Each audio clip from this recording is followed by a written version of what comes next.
This masterclass is called Grief to Gratitude. I'm gonna tell you a couple of things that I've learned over the last 7 years working with many people on resolving grief, about what is grief, what isn't grief, and how to resolve grief very fast. Grieving is not a function of time, but it is a function of taking appropriate mental steps. And there are good ways how to grieve. There are effective ways and there are not so effective ways. There is a difference. There is a difference in feeling. There is a difference in results. Let us talk about it today. I will share with you 3 insights about grief that are very important for you to be able to move beyond grieving any loss, whether it's a person, whether you lost a relationship, whether you lost ability that you used to have and don't have anymore, whether you lost a dream that you dreamed to have, but it is not coming anymore. Loss is a loss. Often loss is when we lost trust, which is sometimes called betrayal. And this process is very effective for betrayal as well. I want to talk about my story in 2019 after trading Bitcoin for a year and managing to make quite a lot in trading. I decided that the Bitcoin will never amount to anything and it will just go to nothingness. And so I decided that the best decision would be to convert everything into fiat currency, which was quite a lot of money at the time.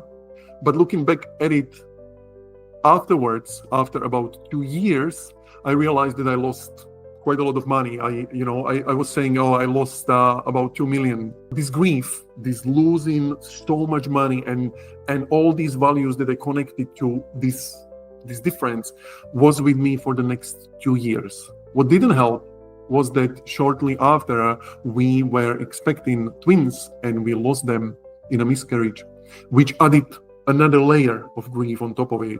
And then we were moving from countries to countries, and so we lost friends, and it was almost like this weight that was weighing me down, and I didn't know what to do with it. Now, I've been working as a hypnotherapist and a coach for 7 years, and I've been helping others with grief. I just didn't recognize that I was grieving because I believed that I was healed, right? I was resolved, everything was fine, I was complete, right? But things happen. Now, losses happen, and I, unfortunately, up until 2021, I wasn't really skilled in this skill that we will be mastering today, in the skill of grieving, and so I didn't know how to do it, and I was carrying all these baggage with me. And what happens with grief is that it can become your own emotional home, but it's familiar, and so you keep coming back to it. You have these regrets. Your past keeps coming at the forefront. You can still see it. You can see all these decisions that you maybe couldn't have done or shouldn't have done, or what if I did something else. But all in all, it has been grief talking, and it is grief speaking to you. And we will be teaching you, and you will be learning today how you can transform this grief, this emotional home, into something that is beneficial. Insight number 1 is grief versus time. Grief is not about time. Just like I said at the beginning, grief is not a function of time. Grief is a function of taking appropriate steps. So grief doesn't follow a fixed timeline. Your mind, especially your conscious mind, holds onto grief because how it categorizes the loss of a person, of a relationship, of a dream or an ability. Our subconscious mind has different drawers, different categories. And depending on where you place this specific loss, you will feel differently based on different categories. And this process, Grief to Gratitude, is all about changing categories within subconscious mind so you can rearrange where you are holding this loss. Now, I'm just going to say it, and I think this is obvious. We can't change past. What happened, happened. What you lost, you lost.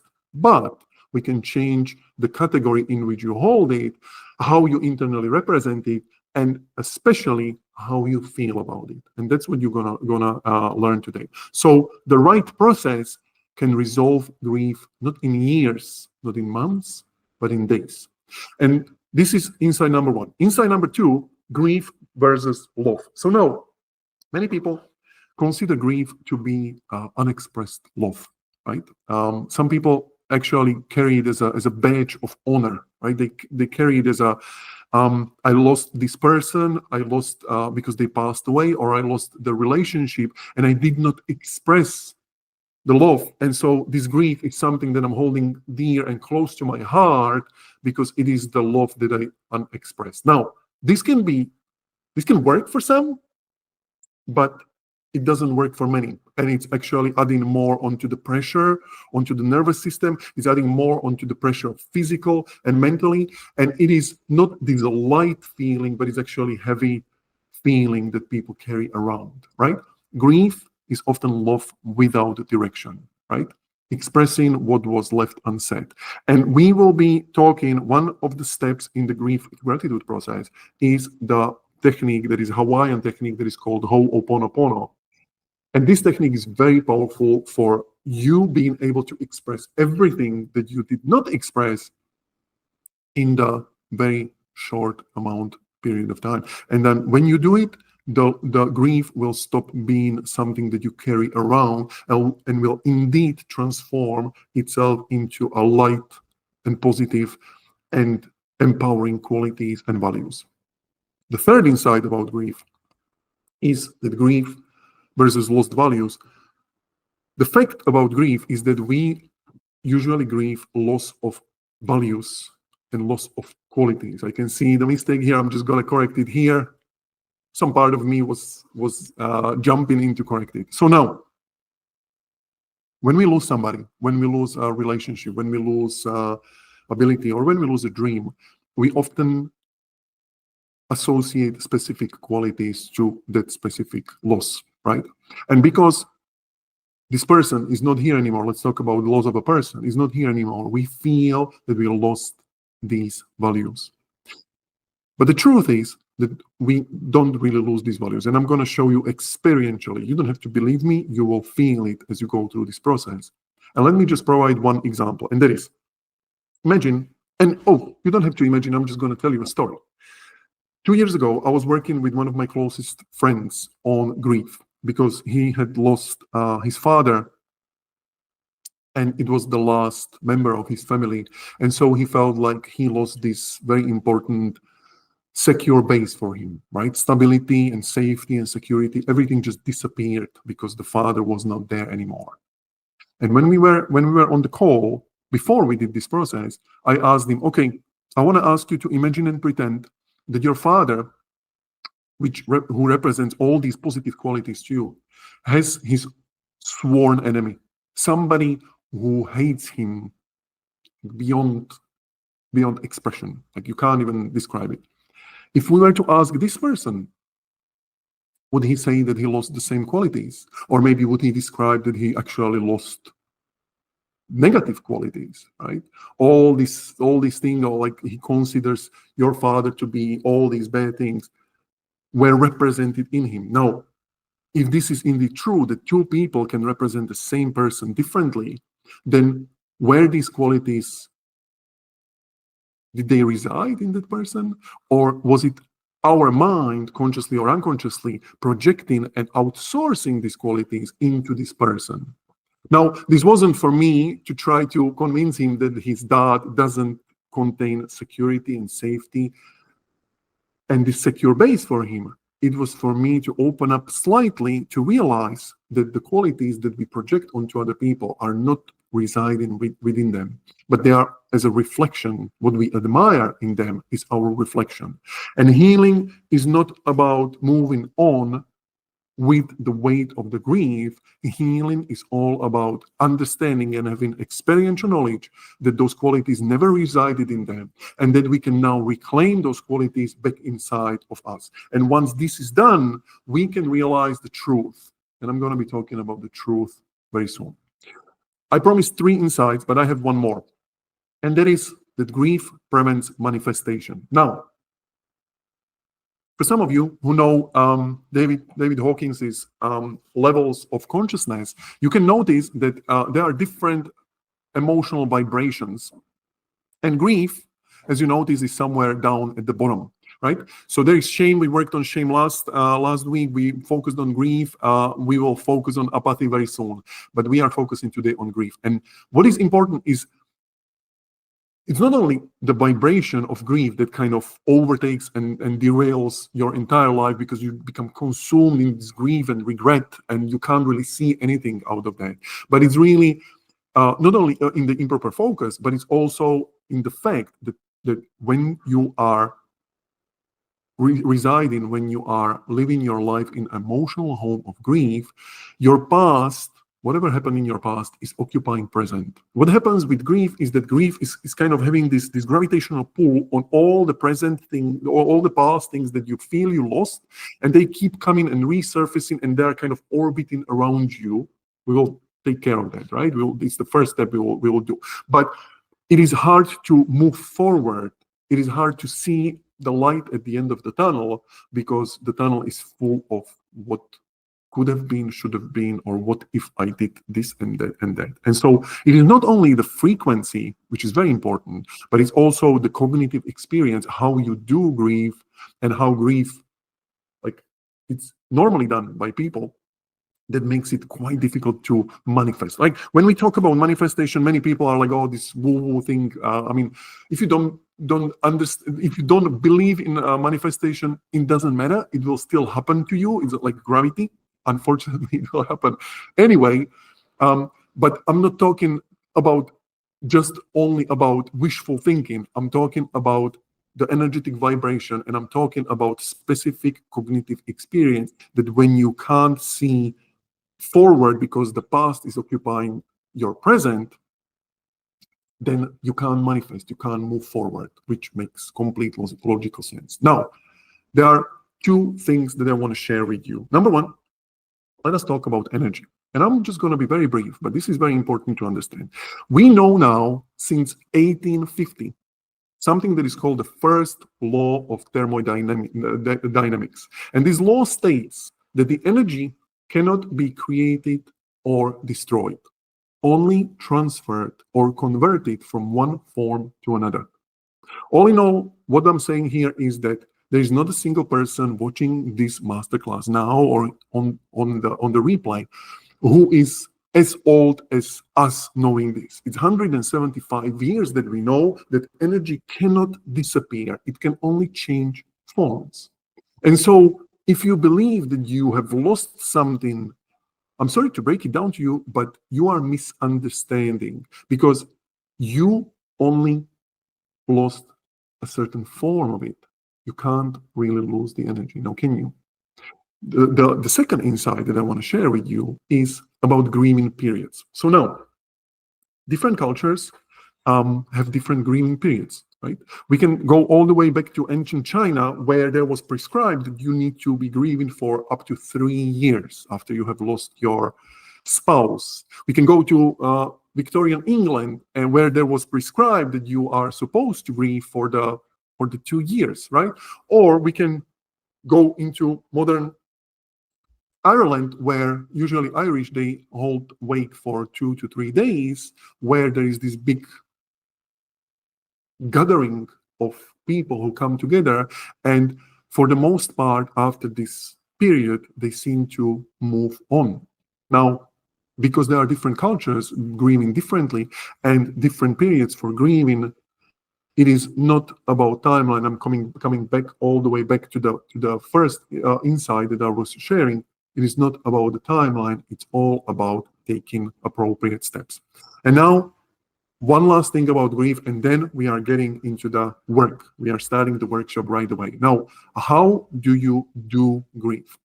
Over the last 7 years, I have been working with more than 30 people on grief, on resolving grief, right? So it's not hundreds, it's not thousands, but there is I would say that I can make some statistics out of that. And for the most part, this was their experience. When we talk about cognitive experience, what it means is that how you represent loss within your unconscious mind that makes you feel less than resourceful. For lack of better words, let's keep it at that. So when you grieve a loss, this is how you usually represent the loss. Number one, the size of what you see, there is a mental internal image that you hold.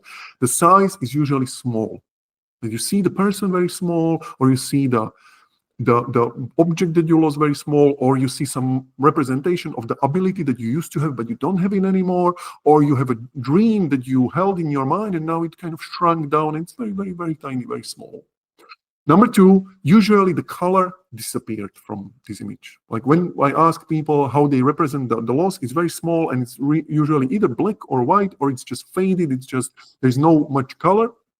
When we talk about location, people represent these losses in the distance. Like they are far, far away in the distance. Like I can't even reach it. It just disappeared out of touch, right?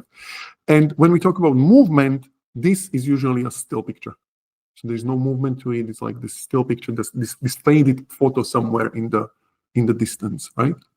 And mental focus, usually when we talk about, let's say, a relationship, people are grieving a loss of a relationship because they usually have this representation of the image, and the image, the content of the image is usually some kind of negative image towards the end of the relationship. So let's say breaking up, and I see this image and we broke up and I see it somewhere there in the distance and it's unreachable and this person disappeared and all is gone, right? Or the person passes away and I see the very last interaction with them or something like that, where just kind of it sticks in my mind, it's there, unreachable, but you can transform it.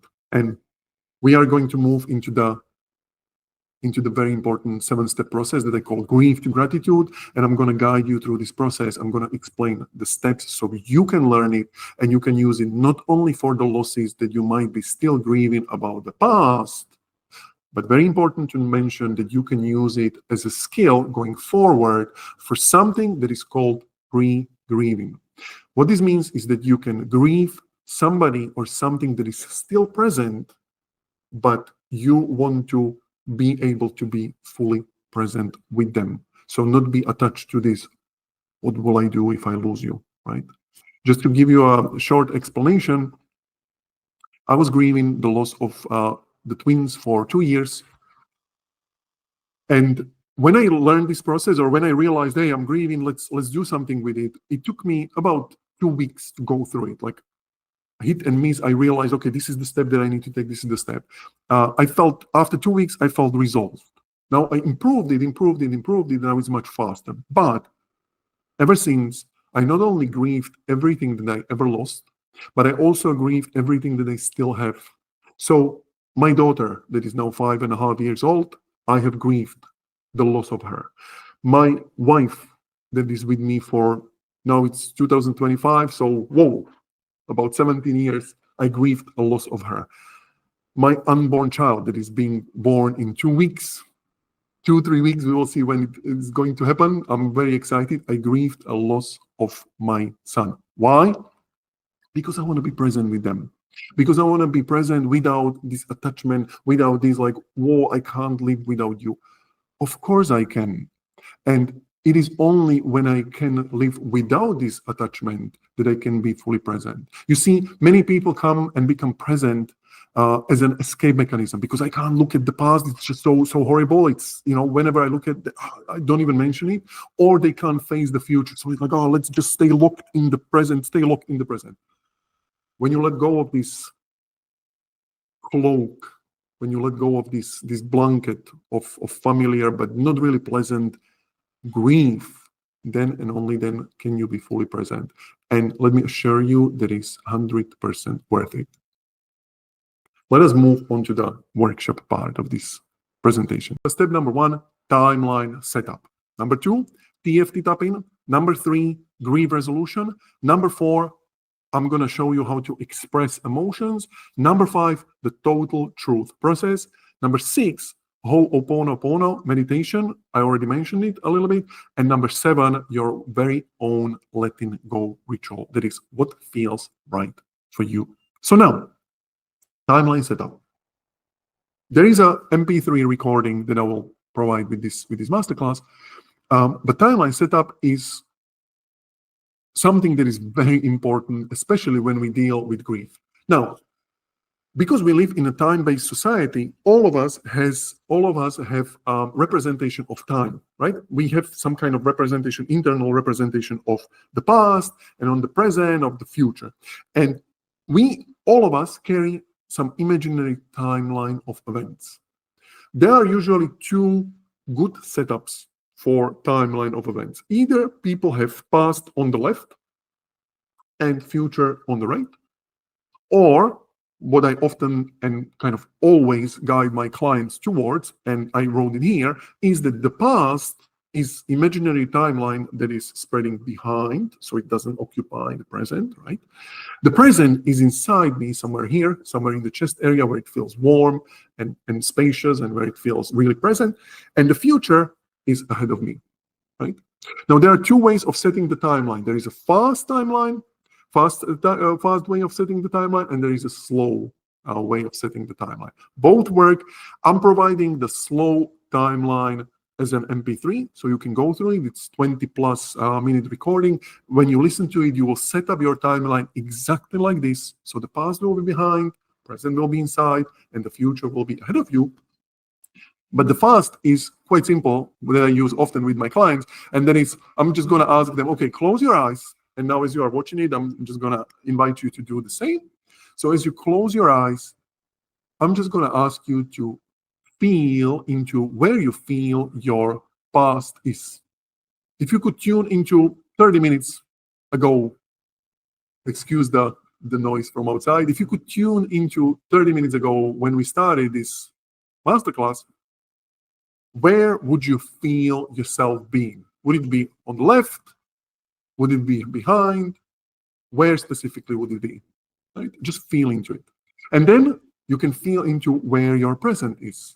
Do you feel your present, the present moment, as you are listening to my voice? As you close your eyes, you listen to my voice, you feel yourself sitting on the chair. Where is this located? Now, there are two placements. Sometimes people feel they're present outside of them, which is not really beneficial, but works for some situations, right? Often, more beneficial is to feel present inside of you. Just tune into it. None of it is wrong. Everything is right. Just tune into it. And the last step, where is the future? If I was to ask you, okay, where do you sense is your tomorrow? You could pretty much point, many people point with their hands. It's like, it's there, it's there, it's there, right? And just get a sense of it. None of it is wrong. Everything is right. Just get a sense, because we are going to move forward. But for the sake of this exercise and for the sake of this process, as you become aware of your timeline, as you become aware of your past and present and future, I'm just going to invite you for the next 15 to 20 minutes as we go through this process to imagine and pretend that you can line up your timeline in a way that you imagine and pretend that all your past experiences are nicely lined up behind you, so that everything that you experienced just a couple of moments ago is behind you. You can get a sense of you sitting down and starting to listen to this masterclass. And then whatever happened an hour before is just slightly behind. And then what was yesterday is slightly behind. And then a week just nicely stretches behind you. Month is even farther away, a year ago, 10 years ago, all the way back there. That's right. And now I want to ask you to imagine and pretend that you are occupying this space where you are sitting right now. As you listen to my voice, as you are getting a sense of your own body, as you are getting sense of a pressure that you are putting on the chair that you are sitting on, as you are listening to my voice, you are getting a sense of stepping fully, enveloping yourself and just associating yourself within yourself, being who you are, where you are right now. So you feel the present moment inside of you, and you feel the present moment inside of you. That's right. And now, one last step, I want to ask you to imagine and pretend that you can see and visualize your future timeline ahead of you. It's like this imaginary timeline that starts in the midsection of your body, somewhere there where you feel the presence. And you can imagine it spreading out there in front of you, almost like it's unfolding, this line of events just spreading right there in front of you. And as it spreads, you can open up almost like this panoramic view, and you can see nice and clear and wide and vivid and colorful, this bright future of yours just spreading right there in front of you. Because we are going to make some changes. But for us to make changes, you want to just settle down into this setup of a timeline.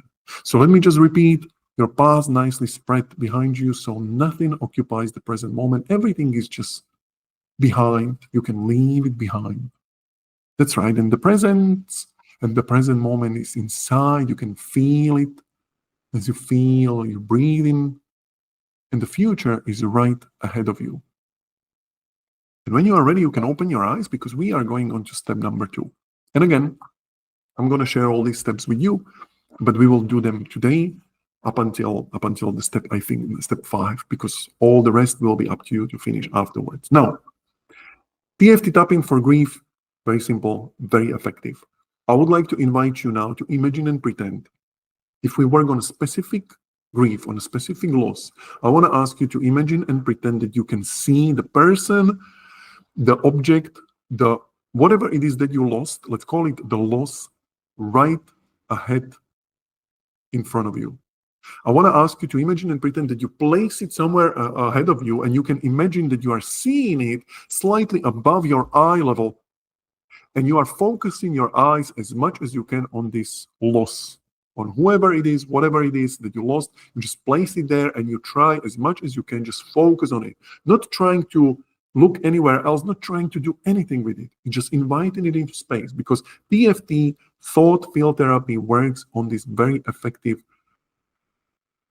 approach where we first need to invite something or somebody into our mental space. And so that's what we are doing. You are inviting into your thought field this loss. And I want to invite you now to use your dominant hand. I'm right-handed, so if you are right-handed, use your right hand. Other than that, use your left hand.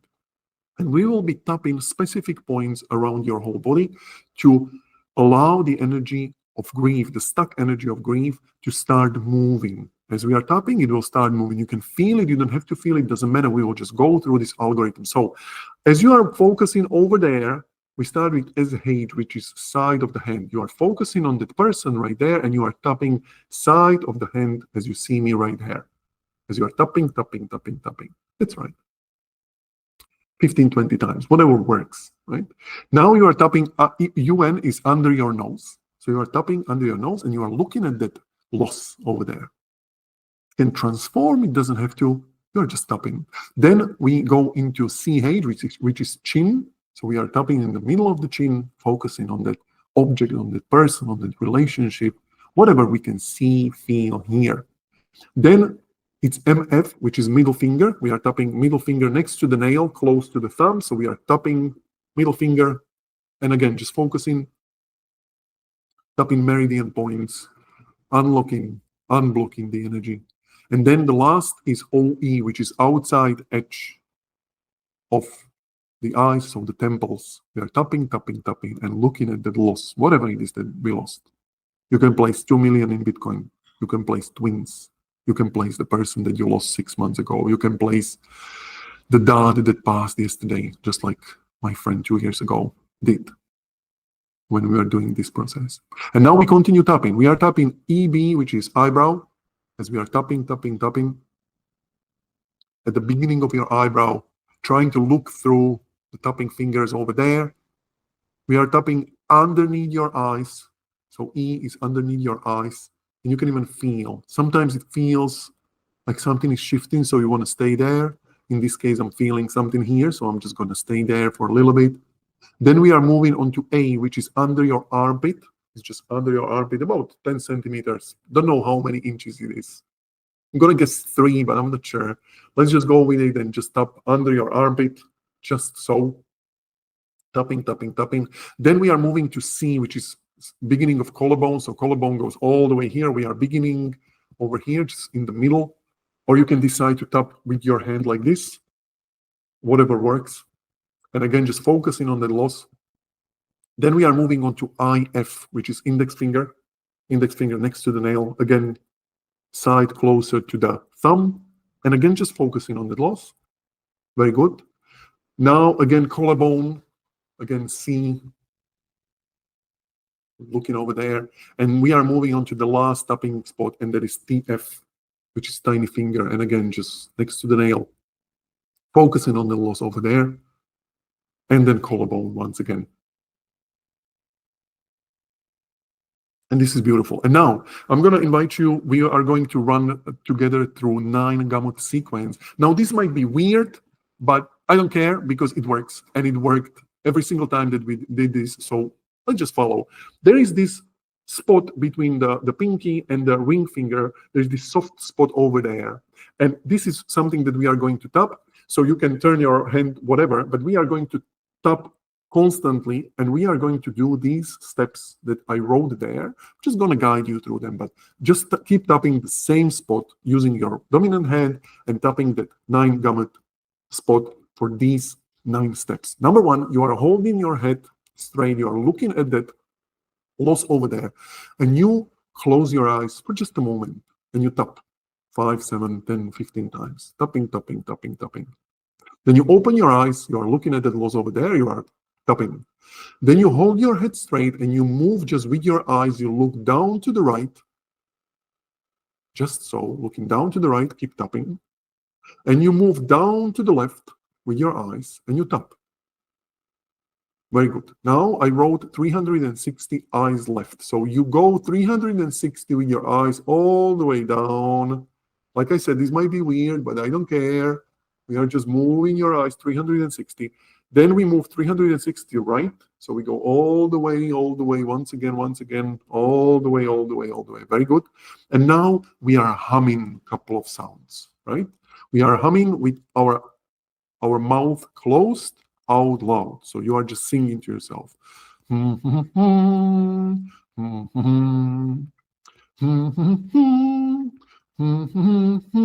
You can choose something else than Indiana Jones, but that's usually what comes to me. Then we count out loud to 5. So please, 1, and we watch over there that loss, and 2, and 3, and 4, and 5, and we hum again, once again.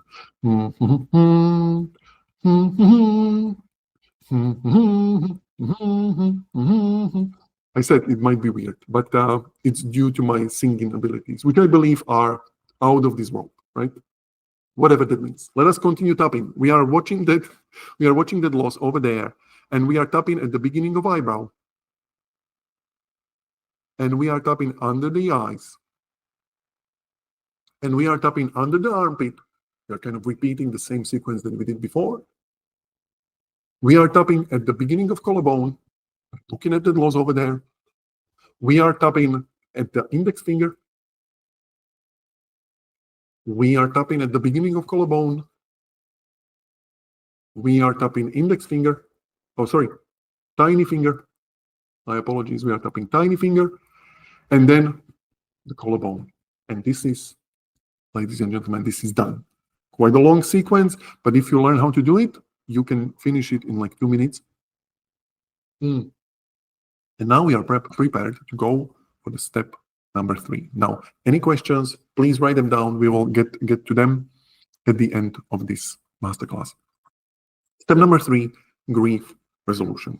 So now, I would like to invite you to close your eyes, uncrossing your hands, uncrossing your legs, so there is no crossing in the midsection of your body, because we are now going to recode.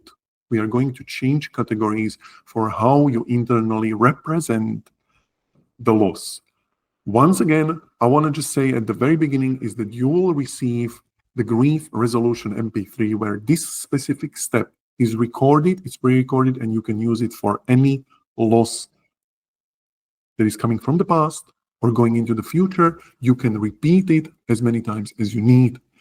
Usually what happens is that if you repeat this process 2 or 3 times, usually your unconscious mind picks up on what it is that you are doing, and it will generalize all these learnings back throughout your entire timeline, because you have fixed your timeline and you have visited 1, 2, 3 events, 2, 3 things that, or persons or relationships that you lost. And once you do this, it will just happen automatically.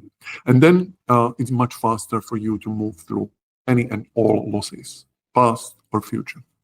With your eyes closed, I'm going to ask you now to imagine the image or visualize the image or bring into your mind the image that comes to your mind when you consider this loss. Just think about the person, just think about the relationship, just think about the ability or the dream that you have lost and what comes into your mind. And as you consider it, as you consider this image, and it might be a dark and gloomy and very sad image, and we are going to do some changes to it. But for now, I'm just going to ask you a couple of questions. And it's very important to understand that as you focus on this image, the content of that image is not something that we are going to be focusing on, because we are focusing on the characteristics of this image. So number one, I want to ask you to become aware, just to become aware for yourself, what is the location of this image? So when you see this image in your mind, is it directly ahead of you? Or is it maybe slightly to the right, or slightly to the left, or maybe a little bit down, or a little bit up? Where is the location of this image? So that's characteristic number one. Number two, what is the distance of this image? Is it close to you, or is it rather farther away? How far is it? Just become aware of it. That's right. And now I want to ask you to become aware of the size of this image. Is it a small image? Is it a medium size? Is it a big image? Or is it really, really tiny? Just like I said, there is usually something that happens with the loss and with the grieving that is kind of predictable, but I don't want to put anything into your mind. You know what you are seeing, so just become aware of it. We are not making any changes, just become aware of it. And now become aware of the movement. Is there any movement in this image, or is it a still picture? Just like everything stopped there. Or is it really moving? Just become aware of it. That's right. And now become aware of the colors. Are there any colors in this image? Or is it all kind of faded, or maybe even black and white? Just become aware of it. And as you become aware of this loss, how you code, how you represent, how you categorize the loss, it is time for you to clear your mind. It is time for you to put a pin in this image and move it on a side as I count from 1 to 5, because now we are going to do something very important. And not only for this particular image, but we are going to do something that you might use from now and into the future. And it will be one of the most powerful resources that you can gather for yourself. So I'm going to count from 1 to 5, and all I'm asking you to do is just move this image on the side so it doesn't occupy space. As I count from 1, that's right, just moving it on the side, and 2, just putting a pin in it, and 3, just moving it on the side, and 4, that's right, and 5, just clearing your mind. Excellent.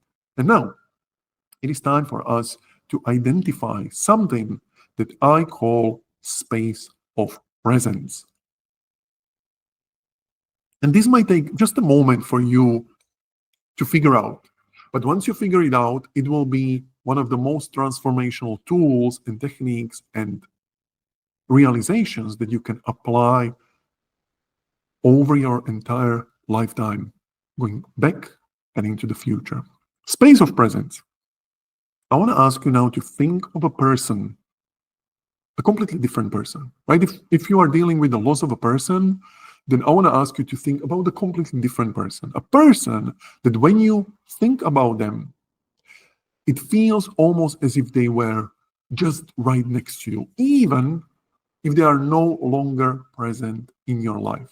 This might be a person that you have lost. Maybe they passed away. This might be a person that you have lost because you are not in touch with them anymore, but they are still alive. They just live, I don't know, across the country or something. Or it might be a person that you just remember from high school, or some kind of teacher, or somebody that was very positive influence on your life, but you just don't get in touch with them anymore. And it's fine when you consider them. I want to ask you to think of just one person, and I'm going to allow you a little bit of space, a little bit of time to become aware of, like, I've got that, right? Sometimes it is like this relative, this close relative is like, yeah, of course, I just hold them dear in my heart. Or this high school friend, longtime friend, that, yes, I remember it. Of course, he lives over there, just we don't get in touch because we live in different places. But as they come into your awareness, that's right, they are coming, they are there. You are becoming aware of this person, right? And now I want to ask you to become clear of the image that you are seeing about this person. And again, whatever it is that you are seeing is just yours, but as you are becoming aware of this person that you have no longer in your life, but they feel that as if they were still present in your life, you are becoming aware of your space of presence.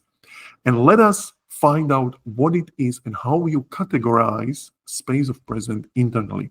Number one, what is the location that you see this person? You might notice that there is a difference in the location compared to the previous image, or it might be the same. You will see them, you can see them right here, right now, in a different location or in the same location. You can get a sense of them. Number two, you can get a sense of the size of them. Are they maybe life-sized, as if they were right next to you or right in front of you? Or are they any different size? As you get a sense of location, as you get a sense of size, you can get a sense of proximity. How far are they? Are they very close, which usually is the case? They are just right next to me. Or do you get a sense like they are maybe farther away? Get a sense of that. Right? Become aware of that. That's your own personal space of presence. And then, is there a color in this picture? I assume there might be, but might be different. Just get a sense. Okay, is there a color, or is it maybe without color? And now, is there a movement? Do you see a moving? Usually we see them life-size, they're just there, they're doing their thing, right? Sometimes what we see is multiple images, almost like these highlights of images, where I see them in different scenarios throughout their life. People have different representations of their space of presence. And then as you see the movement or not really movement, it's totally up to you. What you see, it's fine. That is how you represent your own space of presence. Get a sense of whether you see them through your own eyes or whether you see them from the third person perspective. So you are next to them, like you can see yourself there. Whether you are dissociated or associated, just get a sense of it. And now, as you are getting sense, as you are becoming aware of the space of presence, you can get a sense of the location and the size and the movement and the distance and whether there are colors and everything that comes with it. You have just identified your own personal space of presence. And when you have it, I want to invite you now to take a deep breath just to integrate what you learned. That's right. And we are now going to use it in a very powerful way. I want to ask you now to refocus all your mind and all your attention back onto the object or a person of your loss. But this time, if it was a person, I want to ask you to think of one of the most special moments that you had with this person. Think of a situation, think of a scenario where everything was fine, no matter the bad times, no matter the bad stuff. Now we are focusing on the good stuff. Now we are focusing on the image, on the scenario, on the memory, on the event where everything was working. And when you think of that, I mean, I'm pretty sure there are many of them, many in these scenarios. We are looking just for one. When you choose that one, sometimes people are struggling because they're like, oh, so many good moments, but okay, let me pick this one. And when you have it, I'm going to invite you now to imagine and pretend that you are going to transform this image, this event, this memory, exactly into the characteristics of your own space of presence.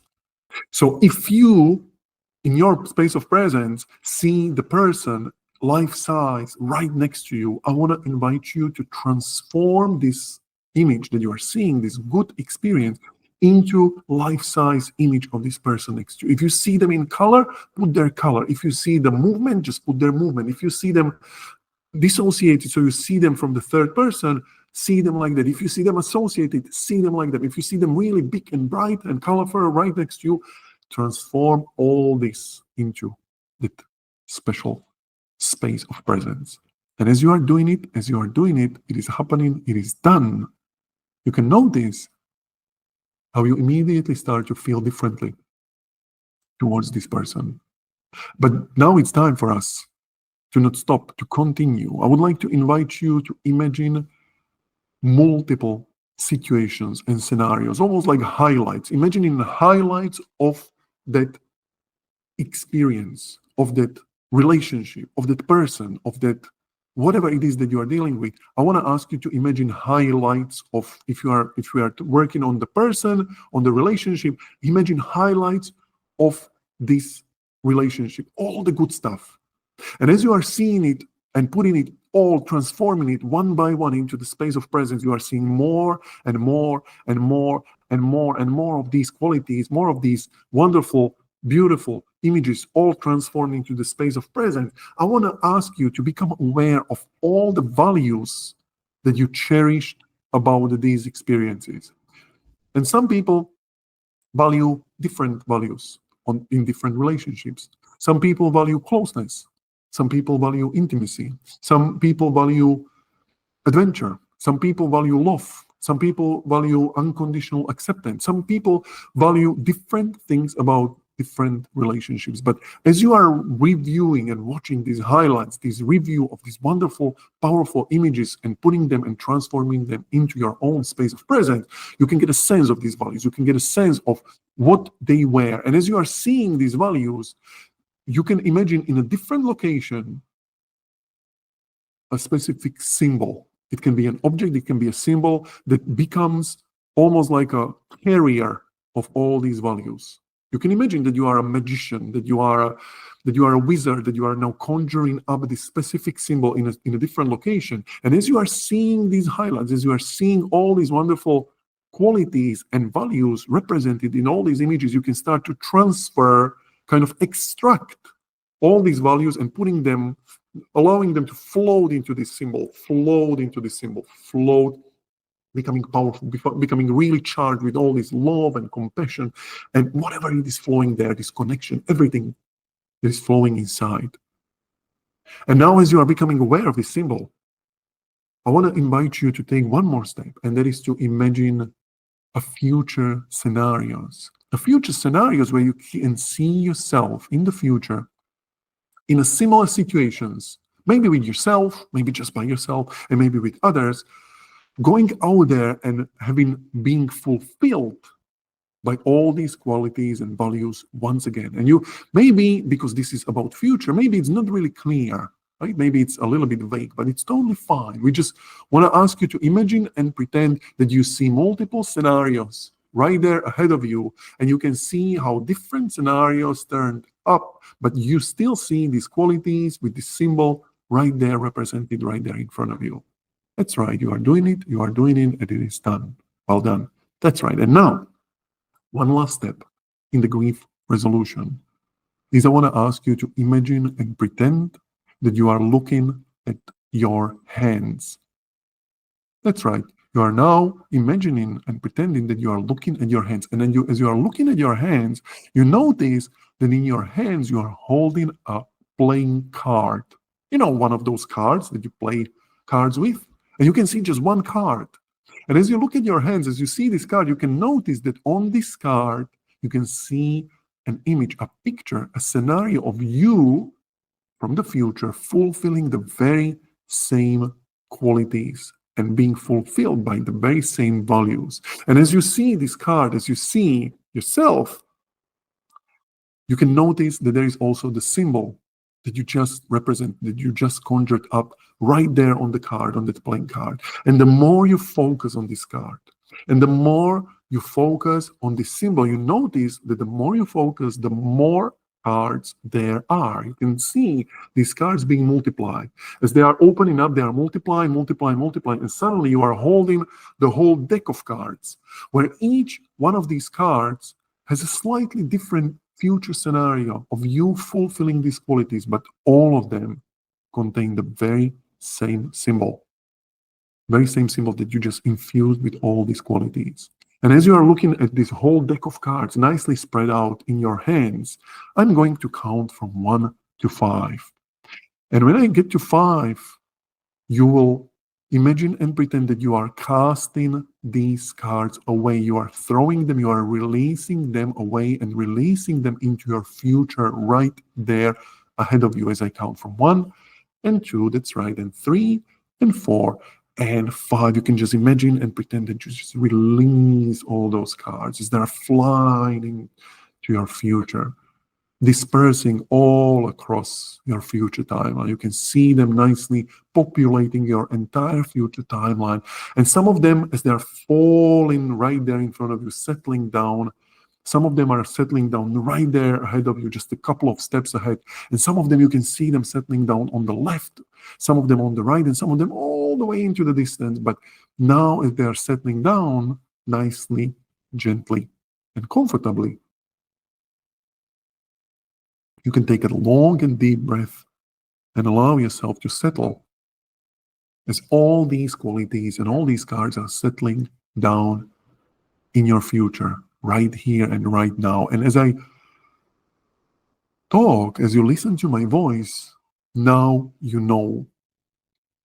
Now you know that wherever you go, whatever decision you make, whichever direction you go, you will always, always, always be greeted by these wonderful and beautiful qualities that are right there for you from now and into the future. That's right. And now I'm going to invite you to just breathe into it, to just allow yourself to settle in this deep knowing that things are changing, and they have changed for you because you now know that all these qualities are yours. They belong to you, and they will always come back to you. And I'm going to count from 1 to 3, and I'm going to just invite you to come back, because we will continue with this process as I count from 1. That's right. And 2. And slowly coming back, opening your eyes. And 3, becoming fully present, fully alert. And I'm going to recommend now to have a sip of coffee, tea, or water, just like I do. Because being hydrated is very important for the energy to flow as it is flowing inside you. Thank you very much. Let us continue. Step number 4 is releasing emotion and expressing emotions. Grief has this tendency of overtaking everything else. And so let me just give you an example. And I'm pretty sure that if you went through this process, you might still be a little bit drowsy. So, I'm just going to take it easy. When we lose somebody, but we had, let's call it, unfinished business with them, it's often confusing about how to feel about that, right? If, let's say, somebody was abused by their parents and then the parent dies, they feel grief, but at the same time, they're like, I'm not really sure how to feel about that, right? When you remove grief, when you release grief, when you integrate grief, what happens often is that other emotions bubble up. It's like I finally now see and feel angry about what they did, or heard about what they did, or sad about their passing, or I feel disappointed about me towards them, or something else. Now, whatever comes up, there are 2 steps, step number 4 and step number 5, that will take care of these emotions fully and completely. Step number 4, expressing emotions. There are 2 specific recordings that will be again part of this masterclass for everyone to download. One recording that is called Release Emotion. The second is called Release Person. And both of these recordings take care of unexpressed emotion. So when you go through this process, if you are releasing a specific person, if you are releasing grief towards a specific person, once you went through the grief to gratitude process, the step number 3, now you want to take this step and listen to the recording. It's 12 minutes. 12 minutes recording. Once you release any and all connections, emotional connections towards this person, which, mind you, this is very important to state, it doesn't make you forget. It doesn't make you not cherish what you had. It actually makes you feel much more fully towards that person. The same goes for emotions. If whatever emotion bubbles up, let's say sadness, or let's say hurt, or let's say anger, release emotion, you go through it, and it is not, the promise here is not for you to stop feeling this emotion. Not at all. The promise here is for you to be able to finally feel this emotion once and for all. What this does is it's pinpointing the origin of the emotional state that we felt towards the person, gather all the supportive approaches that we can gather to process the emotion, express it fully, and then move on. No more explanation needed. What is needed is experiential knowledge. Go for the recording, listen to it, and you'll be in the know. You know exactly what I mean. Let us move on to the step number 5. Now, step number 5, the total truth process. If the name Jack Canfield is ringing a bell, then you might know him as an author of Chicken Soup for the Soul and Chicken Soup series and many others. He's standing behind this total truth process, which I believe came before him, but this process that he developed is one of the most elegant processes, if that's even the word, to move into emotional completion. And so what this means is that many times people get stuck. Many times people get stuck in a specific emotion. Like, let's say I get stuck. I'm so angry about this person. I'm so angry and I can't move from that. This process, the total truth process, takes care of you being able to move through all the emotional states, from the anger and resentment, through hurt and sadness, into fears, into remorse, accountability, into wants, desires, wishes, hopes, into love, compassion, forgiveness, and appreciation.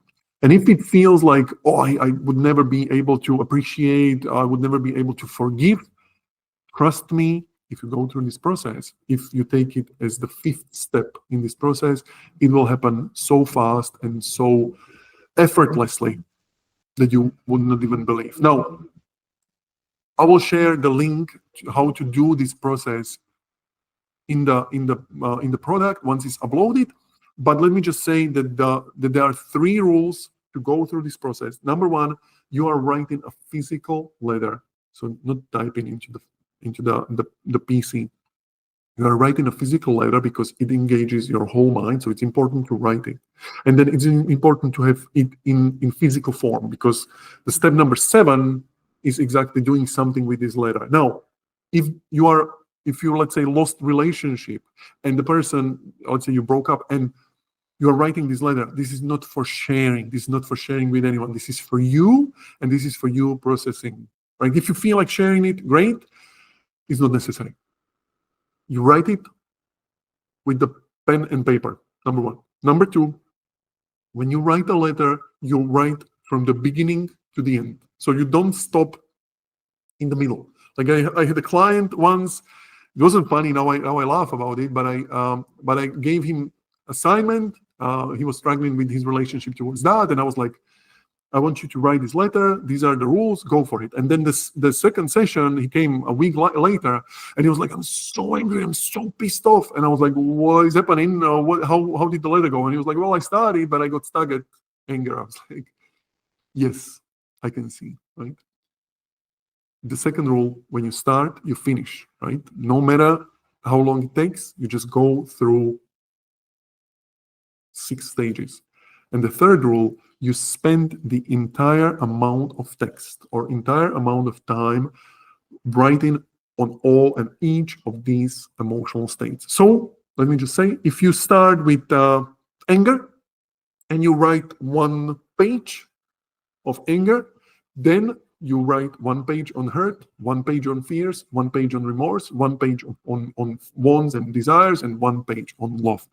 It might make you to be creative, but it's important to spend the equal amount of space for each of these emotions. So then for your unconscious mind, it is balanced. You can see evidence that it is indeed balanced and it is objectified. By the way, what we are doing here is very important, that we are objectifying emotions, right?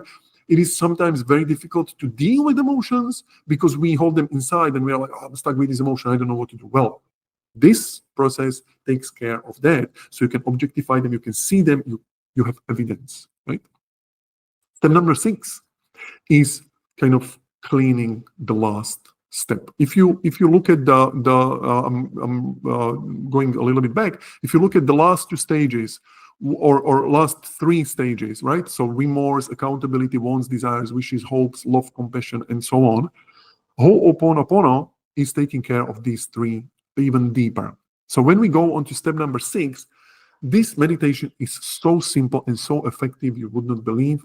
I do it every single time when there is some unresolved thing towards anybody, and it works wonders. Now, what is really great about this meditation is that it is ancient technique from Hawaii. And if you all hold belief about shared consciousness, which I do, then tapping into something that is not recent but has been used over generations and generations and generations can potentially be very powerful. And I believe that there is some truth to it, and it really shows. So it's simple. You close your eyes, you breathe, you center yourself, and then you visualize the loss. I'm calling it the loss. It can be, again, person, object, ability, dream, sitting on the chair ahead of you, right there in front of you. You can imagine a chair, and you are sitting opposite this person or this relationship or whatever it is. And then as you are doing this, you circle through the following 4 phrases. Number 1, you say, I am sorry. And you say what you are sorry for, right? Maybe at the beginning, nothing comes up, but trust me, as you circle through them, the more things comes up, right? So I'm sorry for maybe being unconscious, right? I'm sorry for being unaware. I'm sorry for not realizing, I hurt you. I'm sorry for what I did there and then. I'm sorry for not seeing you. I'm sorry for not understanding you. I'm sorry for me being so stubborn. I'm sorry for me being so angry. I'm sorry for whatever comes. You just go through it and express it.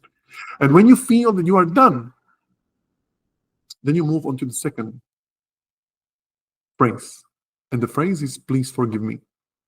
And you can finish it. Please forgive me for not accepting you as you are. Please forgive me for trying to change you. Please forgive me for not seeing your side of the story. Or you can just be, please forgive me, and just let it sink. Here it's very important to feel into it, right? Many times what happens is that people do it as a checklist, right? I need to go through these phrases. I just repeated them, and Matus, I did it, but nothing changed. Well, did you feel into it, or did you just do it for the sake of doing it, right?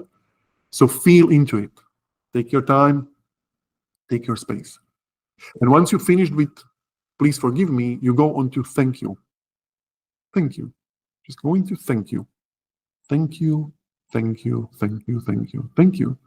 Thank you until it sinks. Thank you until you feel it. Thank you until you feel gratitude. Thank you. Thank you. Thank you. Keep repeating. You keep repeating. You keep repeating until you feel the gratitude, appreciation. Thank you until it sinks deep in. I love you. I love you. I love you. I love you. I love you. Imagine showering yourself and the other person with love. Just, I love you. I love you. I love you. I love you. I love you. 1,000 times if needed. I love you. Repeating. And when you are done, when you feel like you have circled through all of them, you start again. And you start with, I'm sorry for. You might repeat the same things. You might repeat, I'm sorry for, and say something else. But then you go, I'm sorry for, please forgive me, thank you, I love you. I'm sorry for, please forgive me, thank you, I love you. I'm sorry for, please forgive me, thank you, I love you. Until you feel you are done. You will know. You will know. Subconscious will let you know, I'm done. And when you are done, just take a couple of deep and long breaths. You come out of the state and you continue with the last step. Right? Very powerful. Sometimes it takes 5 minutes, sometimes it takes 15. Very, very powerful. One last step, step number 7, letting go ritual. So now, the last step in this process, for it to be complete, full, closed, effective, is to let go of the evidence. It's to let go of the objectified emotions. It's to let go of something that I was holding for my dear life, right? Let us retrace a little bit at the beginning. When I talked about grief being this overshadowing thing, over this entity that comes and derail entire life because it just kind of covers you, right? We are after letting it go. We are after taking it out. We are after just releasing it. And letting go ritual is the last step, where you let go of the letter that you wrote in step number 5. And you do it in ways that work for you. You can burn it. You can throw it into the bin.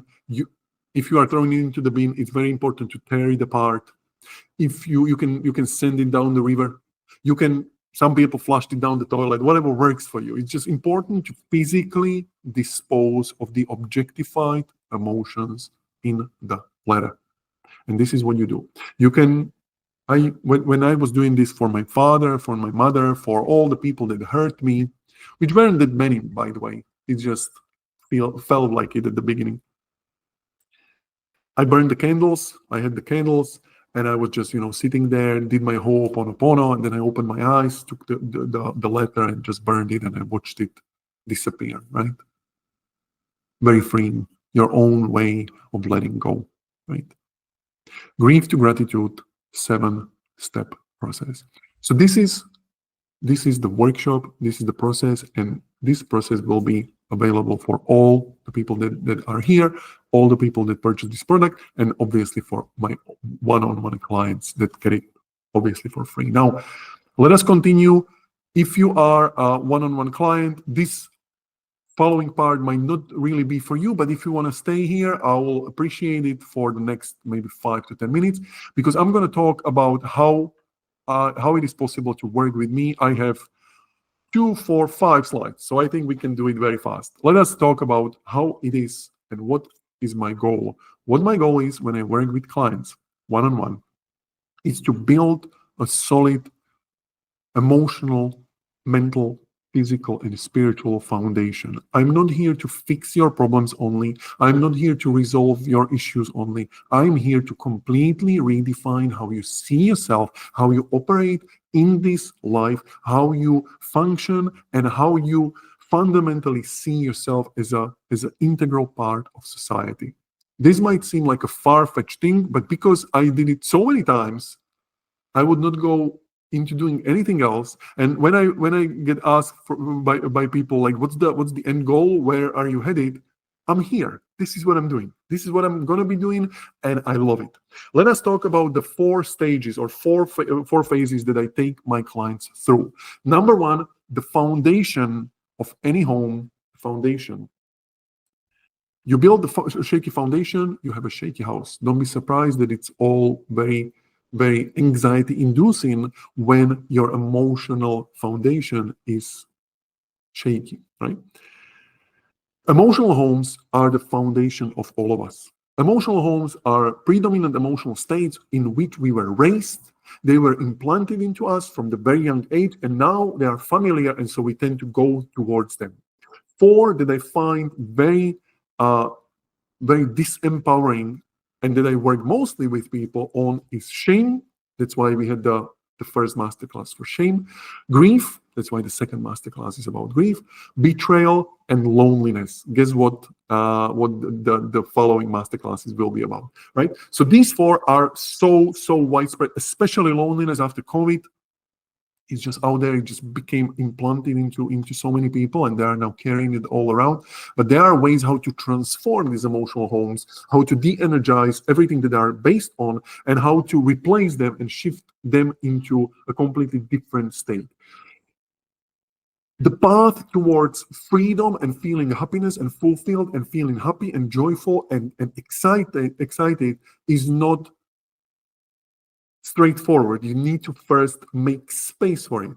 And how do you make space? That you clean your home, that you make space, that you release one of these that you are holding on for dear life because you believe that you are dead, but you are not. It's just something that you have been trained to do. And when you release it, you can replace it with something else. And that's what I do daily with my clients, because many people, for example, believe that they are ashamed of themselves, so they are a shameful person, therefore the shame is part of me, and it's not the case. Actually, what is the case is that you are an excellent learner that was raised in an environment where shame was being taught to you, and because you are an excellent learner, you learned how to do shame But just as you learned how to do shame, you can unlearn how to do shame, and you can learn how to do something else. Grief is something that became my emotional home and becomes emotional home of many, because they don't know what to do with this grief, and then another one comes and another one comes, and it's just so overwhelming. Once again, it's not you. It is never what is wrong with you. It's always what happened to you. And what happened to you, that you are a human being and you went through losses and you lost. And it's sad, it's unfortunate, but it is a part of life. But as you learned today, you can process it very fast. And once you process it, you can release the grief and you can replace it with something else. Let's call it gratitude. Let's call it growth. Let's call it excitement. Let's call it whatever works for you that you would like to have there instead. The same goes for betrayal. The same goes for loneliness. And once you have the stable foundation, the foundation that is built on what you want, then we move on to the second phase. And the second phase is cleanup. Cleanup of relationships. Any relationships that you have, there are 4 important relationships that every single person is holding. Number 1 is relationship towards yourself. Number 2, relationship towards others, mostly based on my mom and my dad. And then all the others are usually just a different iteration of the same old. But there might be some other people. The relationship towards energy, and mostly towards abundance or scarcity. And energy can be expressed in different ways. It can be creative energy, it can be sexual energy, it can be your physical energy, it can be the mental energy, different ways. And then the last is relationship towards resources. There is money, there is time, there is physical resources. There is how resourceful you are in your mental state, how many ideas can you generate. These are all specific beliefs that you acquired, specific decisions that you made throughout your life about others, about yourself, about resources, about energy, and we are shifting them so they work for you exactly how you want them. There is not a good belief or a bad belief. There is just a belief that works or doesn't. And it depends always on the person and on the circumstance. And we are examining in this stage, we are examining and cleaning up all the beliefs, all the labels, all the identities that you were holding about yourself that might be mistaken. They might not even come from you, but they are still there. So we are focusing on this one. Step number 3, which takes about 8 weeks, is focusing on Wheel of Life. Wheel of Life is this amazing coaching tool that separates the entire life of a person into 8 different areas. There is a business and career, there is a finances and your financial situation, there are your relationships towards family and friends, there is your romantic relationship, there is your personal growth, there is your fun and recreation, there is your physical environment, and there is your, one more thing, it's very small, I can't really read it, I always remember 7 out of 8 different areas, and we focus on each of them, and we are trying to understand how you see yourself towards this area, and we are making these subtle subconscious shifts so that this area works as you want it, not as it was prescribed by the previous generations, right? Metaphorically giving you keys from your new home that you want, a home that you build, and a home that works exactly as you want it, with each and every room designed exactly like you imagined it.